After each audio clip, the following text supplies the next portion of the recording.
ভারতের বিশ্বকাপ দলে কেন রিঙ্কু সিং ছিলেন না এটা নিয়ে সমালোচনা হয়েছিল বেশ।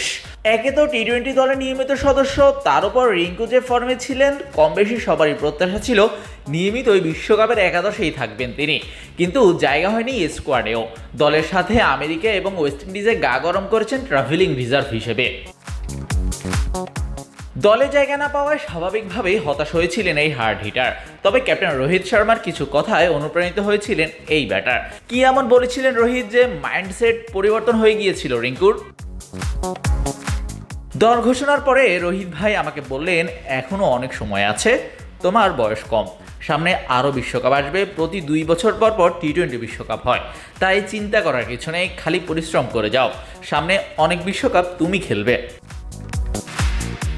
2022 টি-20 বিশ্বকাপের পর এই ফরম্যাটে আন্তর্জাতিক ক্রিকেট থেকে দূরে ছিলেন রোহিত এবং কোহলি।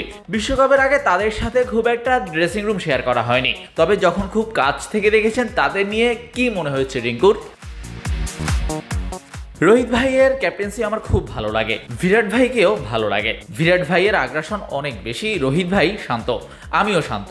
উনি যেভাবে দলকে চালান সেটা আমার বেশ দারুণ লাগে। প্রায় 27 বছর বয়সী এই ব্যাটিং অলরাউন্ডার ভারতকে প্রতিনিধিত্ব করেছেন 27টি টি-20 আর 2টা ওয়ানডেতে। শাহরিয়ার শাওন, স্পোর্টস বাংলা।